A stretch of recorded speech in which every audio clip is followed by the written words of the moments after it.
The terrifying system of unwritten traditions, games, taunts and insults that rule the happiest days of every schoolchild in Britain.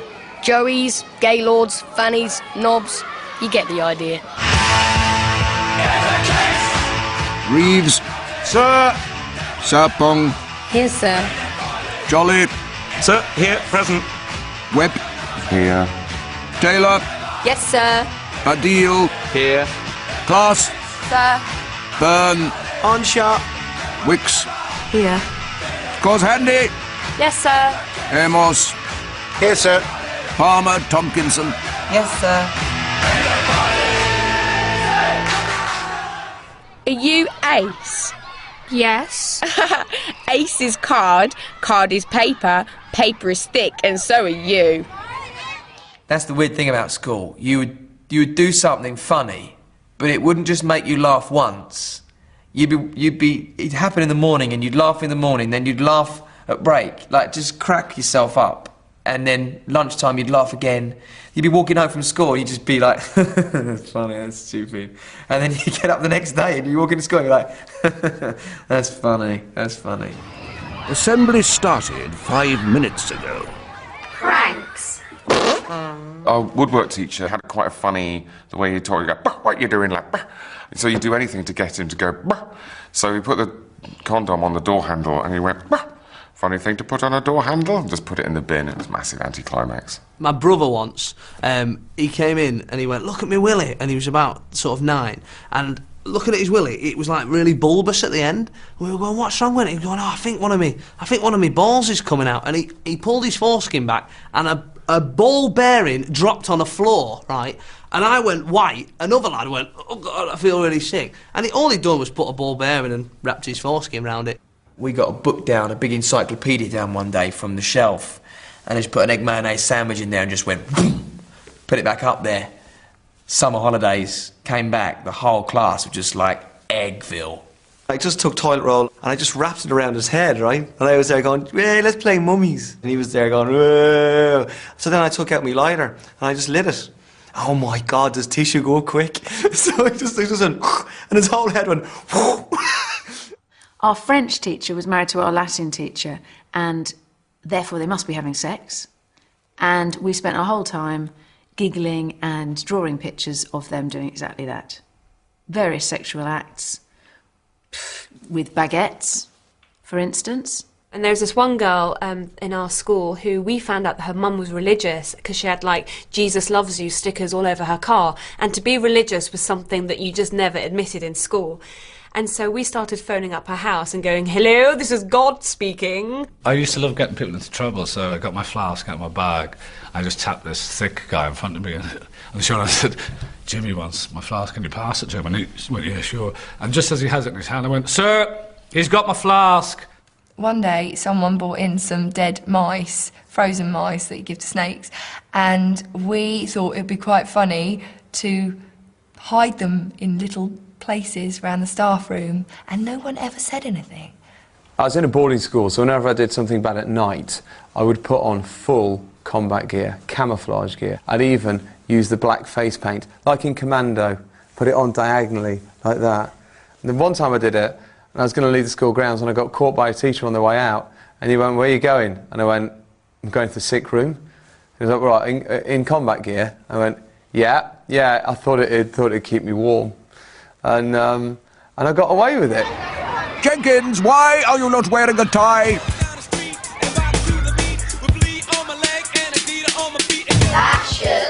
Fashion at my school was very important. You'd wear like a brown Slazenger V-neck instead of your school one, with like a lemon Lacoste shirt underneath. Your brown tie would be the wrong way around, so the thin bit were on the front with a knot as small as you... Basically, an atom is the size of your knot. That's what you wanted. I just remember girls would date guys if they had cool trainers. They'd talk about the trainers that they had. And I don't know, it was just literally everything was centred around if you had cool trainers or you didn't. My brother gave £4 to another kid for his Nike Air Maxes, right? And my brother was 2 sizes smaller than me, and yet on free dress I begged that I could borrow them because I knew that Air Maxes were cool. And I can remember like walking in like a geisha, just kind of like that, just hoping, just kind of go, it's all right, I'll be cool. LA Gear trainers with the multicoloured laces. If you had them, you were God. I was so in love with this pair of high, knee-length suede moccasin boots with a fringe at the top that I went to a shoe shop on a Sunday morning just to look at them. Yeah, Mufti Day was always terrifying because you knew this was one day in the whole year where you would be judged on your style and you had to get it right. And there was one girl, we could not wait to see what she came in. And I think she got wind of it and she thought, they're going to rip me to pieces. And then in the end she came in a school uniform because she obviously realised it's not worth the stress. There was a point at which, yeah, flares were really looked down on, and then the tightness of the trousers just became ridiculous, you know. You could hardly get your foot through it. It had to be so tight, so unflared. And I kind of was a hybrid, sort of gay punk, new romantic, early goth hybrid thing, and it was very, very confused. When you're younger, it's quite important to look older than you actually are, and sometimes that might involve you looking a bit like you're on the game. Fashion for us at that stage was ridiculously huge men's extra large coats, really baggy puffer jacket. I mean, these coats literally looked like the Michelin Man. My parents were very strict. They'd tell you what to wear. They'd tell you that following fashion is not the right thing. Make a name for yourself, stand out for yourself. What, with a different bag? Yeah, thanks, Mum. That'll get me a kicking today. And they had to either be Kappa shell suits or those really cool Adidas ones. And my mother refused to buy them because they were far too expensive. So I had to make do with a vile purple and yellow one from Walthamstow Market, which was no name. You know, my mum was that. You know, she was, God love her, like, you know, she thought all jeans were the same. So she went into town one day and came back with this pair of jeans. I think they were called Dingoes. The rest of the class the next day said, what the fuck are those dingoes? And I think I kind of only wore them once. Lunchtime has ended. Why are you not in class? Snacks! I'd like to get something off my chest now, and it's an apology to my old headmistress because she entrusted me and my friend with running the school tuck shop, and we just blatantly, you know, destroyed it in space of about a week and a half. Your mates would come over and go, I'll have an Island toffee, a one bar, a can of Impso, and whatever else, a couple of marshmallows. You put all that down, it came to about, what, 80, 90p, and they put 2p on the counter and go, Trio! Too loud. Trio! I said that was too loud. I want a trio and I want one now. Yeah, well, we all do, man, but listen. Not one, not two, but three things in I it. said... A chocolatey biscuit and a toffee taste too. You weren't allowed to eat outside the dining hall, so people would buy bags of chips and then cunningly put the sodden, greasy bag of chips into their side blazer pocket. And so they could be walking around outside. I'm pretty cool. I can just reach into my blazer pocket and bring out a chip. And at 11 o'clock, you'd go down for your 11s, and they had French bread with grated cheddar, onion and ketchup, which is still my favourite sandwich today, but no one understands it. But it was delicious. You can look at me like that, but try it. All the kids who had the money and were in the know were at McDonald's. And I used to pretend and go with them and go in at the end when they'd all ordered and gone outside and pick up an old wrapper and join them and just go, that was lovely, wasn't it? How tragic is that? One girl who was really bizarre, she'd bring in her pet lunch and wouldn't let anybody see what was in it, and would hide her lunchbox under the table and secretly eat, and, you know, suspiciously looking around to see if anyone saw what she was eating. And no one ever found out what was in that lunchbox. I'm allergic to cheese, and I used to have a cheese sandwich every day. Yeah, if you ate at school with the most impeccable manners and you were an absolute delight at the table, you were at the top of the chart, which was a royal guest. And if you were elevated to a royal guest, you got 5 sweets after lunch on Sunday. But my sister and I really were royal guests in real life. And so because I was only 8, I was like, but I am a royal guest. Every weekend I'm a royal guest. Why can't I have 5 sweets? I just didn't get the difference at all. It's full of calorie goodness, but very small and neat. A finger of fudge is just enough to give your kids a treat. If Collins told you to jump out of the window, would you? Best friends. My best friend at school was a bloke called Paul, and he was about 8 foot from like 11. He was massive. And he had very, very white hair. So the kids, not even in the year above, but the year above that, started calling him Polar Bear.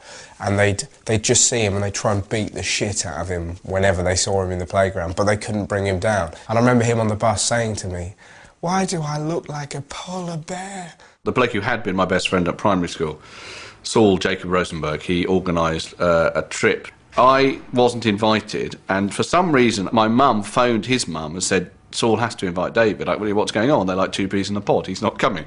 And so Saul was forced to invite me to the day trip to Trafalgar Square to London, and I just remember it being really hideous and cold and unfriendly. My best friend at school was very attractive. She was quite well developed and very pretty, and I was a sort of comedy clown dwarf hobbit that would hobble around behind her. I'd manage her love life, so she's free. She's free Saturday afternoon. There's a window there for her. My best mate, I sat next to her every day. No one else wanted anything to do with her because she sat and she folded her skirt over her hand. It stayed there for the whole of the class, and she went redder and redder, like that. She was masturbating. For the first 3 years of school, I had this best friend, and yeah, I actually hated her. Blood brothers, that was the big thing me and my mates did, you know. If you were a blood brother, you would, you know, nick your hand with your penknife, and so would your mate to do it, and just join up. Yeah, man, blood brothers for life.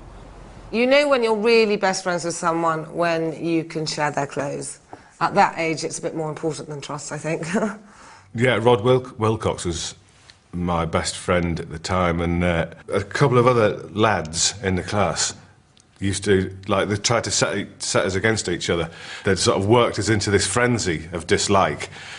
And he was quite a fat lad then, and then he pinned me down. So I was like down with my arms, and he was on top of me, and he was just like pummeling me away at me. And I couldn't tell my mum and dad that I'd been beaten up by my best friend, because it felt like I was betraying him. Leave your homework on joining us. Have you heard the Gestapo joke? No. Liar! Oh. P.E. Payne. You could work out how popular you were on the football field. You know, I remember 2 years being quite popular. You're like, pass it to Jay, pass it to Jay. And then I put on a bit of weight over the 6 weeks holidays, and I played the game afterwards. It was, pass it to Fatty, pass it to Fatty. We didn't really do PE as such. It wasn't really football and cricket and rugby and tennis. It was more or less sort of, they'd chuck a few hoops on the floor and you'd jump into them and crawl under crash mats and have a go at climbing up the rope and what have you. And that was PE. And at my school, there was an outdoor swimming pool. And one boy, I remember, had forgotten his swimming trunks, and he'd forgotten it so often that he was made to go and stand in the nude on the top diving board, and you could see him from the road. There was a whole list of things that you had to bring for sports, and one of these things was a swimming cap, and we'd never had that at my old school. You could just swim as you were. And my mum, instead of giving me a swimming cap, she gave me a shower cap. I can't tell you the embarrassment of pulling that out. There was one championship that we were playing against other schools. It was like something like 20 laps around this big park, and we had our school bus there. And two fuckers from our school who were rubbish at running did one lap, went for a sleep on the bus, and waited till the last lap and they just went out in front of everyone and won the race. Don't forget stuff like that.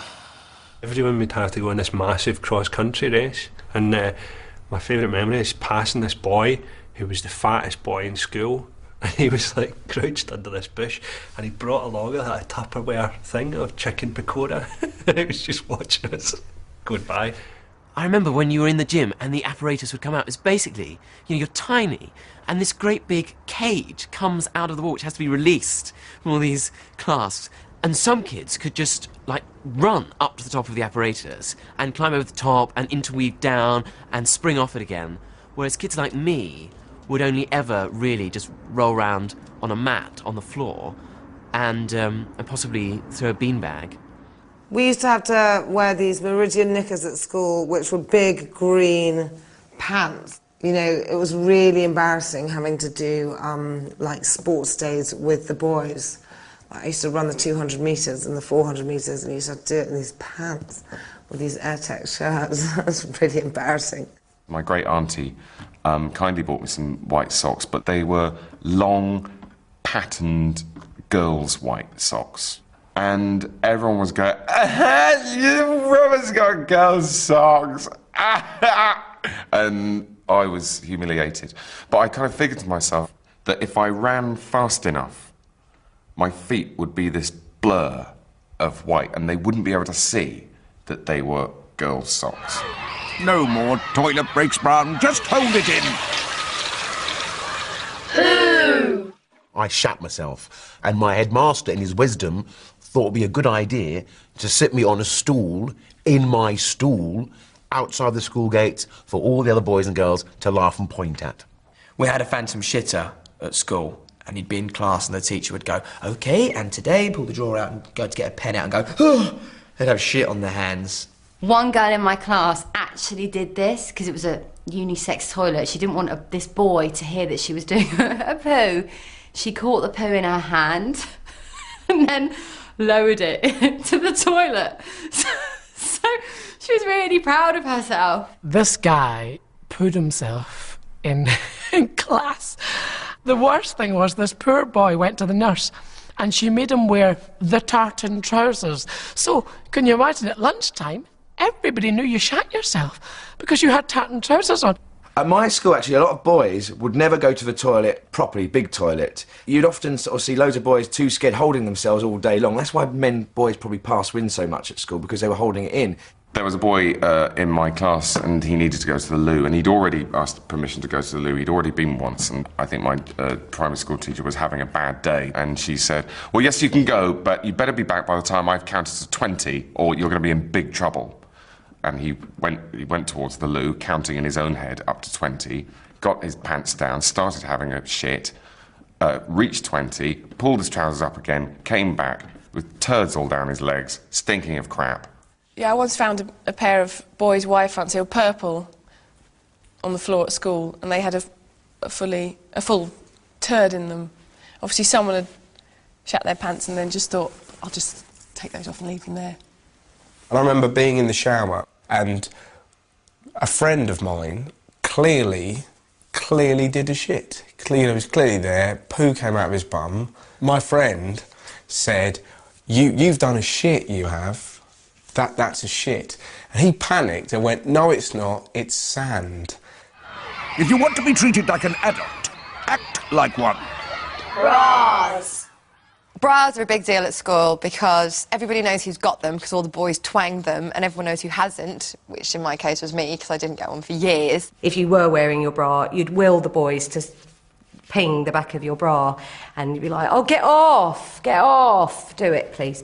And then they'd ping it and, yes, no vest there, pal. When the boys at school realised that I didn't wear a bra, they called me a flat, fat ginger. At 11, I didn't need one. At 12, I didn't need one. At 16, I didn't need one. I still don't have my first bra. At my school, there was one girl who was like the bra informer. She would grass up the other girls which ones were wearing bras, so we would know. Because in my school, in the juvenile minds, we equated wearing a bra with being a loose woman. There's always like a mysterious girl who wears a bra before everyone. She wore one at primary school, and she was just really exciting, really kind of exotic. Oh, she wears a bra, really. My first experience with a bra was like kissing this girl, and I was sort of kissing this, you know, and having a bit, ooh, and then at the back trying to undo this thing. Eventually, she went, "What are you doing?" And I said, "I'm just trying to take your bra off." And she said, "Oh, it's here." And it was at the front. I've never even seen one of them since. For a long time, I couldn't get the technique right to get bras open. And then I worked out that the girls at our school were wearing a different type of bra from my gran. Do you live in a barn, Jones? Close that door behind you. Myths. There was a myth at our school that our bus driver, who was known as Gay Gordon, he apparently had bummed a dog, and there was absolutely no evidence whatsoever to back this up. If you put, and the girls did this a lot, blotting paper into your shoes, crouch down, count to 10, and stand up really, really quickly, you would faint. There were a lot of myths at my school about how girls got pregnant or how you could stop them getting pregnant, and none of them involved safe sex or contraception. One of them, and I actually believed this for about a year, was that to stop a girl getting pregnant, if you buried her Swatch watch, she would not get pregnant. The myth of the death blow was that an inexperienced girl giving you a blowjob who was sucking and instead blew could put an air bubble into your bloodstream and kill you. But, and this was always the interesting twist on the myth, that at the point of dying you would experience the best orgasm that mankind was capable of. There was this rumour that went around the whole school that a friend of a friend's cousin, but everybody knew the person was, had gone to KFC and eaten what was effectively a fried mouse. There's also that kind of myth that goes around the school when someone says, oh, you know, what's his name's mum, they had a surprise party for her the other week, and when they came in, they saw the mum sitting at home with pedigree chum on her fanny, and the dog was eating it off. And there was a rumour that Peter Andre's cousin was in the first year, but I don't think it was true. And there was one school in particular that had an even better myth, and that was that 2 boys had been suspended for fucking sheep. It was only ever referred to as St. John's. Someone at school apparently slept with a girl and woke up and she was gone, and she'd written on the mirror in lipstick, "Welcome to the AIDS Club." And that was like the most terrifying thing. I remember having this chat about bum sex, and everyone had said, oh, if you have sweet corn and he pulls out, sometimes he might have sweet corn on the end of his willy. So that terrified us, and to this day I make sure I don't have sweet corn. You can start packing away now. Birthdays! If it was your birthday at my school, it was something to dread. This happened to me, it happened to everybody. Everybody else would chase you and give you birthday beats with bogies on their fingers. And it's like the end bit platoon. You'd be like, being covered with bogies. On a boy's birthday, we developed this tradition in the school, which was called the chicken run. It could only be done with boys, there's no way girls could do it. It was all boys in the class would line up against the wall with their hands fully outstretched on the wall and make it kind of a roof. And then if it was your birthday, you had to run through, and then all the boys just kick the living shit out of you. If it was your birthday in term time, there was a plasticine cake that was kept in this cupboard, and it had been there since the 50s. And they used to just get this plasticine cake out and put a candle on it, and we'd all say happy birthday, blow the candle out, and then it was put back in the cupboard. For my 16th birthday, my mum decided to throw me a disco, but she made us wear the same dress. She'd had these 2 ghastly creations made by Walthamstow Couture. It was so traumatic. Honestly, I'm tearing up now just remembering it. Well, I decided for it was like my, I don't know, 8th or 9th birthday party. I wasn't going to have a big party. I just asked if I could have my 2 best friends, Mark Twells and Richard Barnes, if they would come round, and then we were going to go and play. And their idea of how to play with me on my birthday was they hid from me. They ran away, found a vantage point where to sort of spy on me, looking lost and confused. And then I started crying. And that was what my birthday was like that year. Happy birthday in a hot bar to us. I was always the kid at the end of the party who was like that. Ah! With just a mouthful of skips and Smarties, with my goodie bag going, ah! I was always that kid. Arctic Monkeys and Kaiser Chiefs after one of the Shockwave's Enemy Awards at 11:50. But next up, Cheeks, Lips, French. Geek kissing on The Big Bang Theory.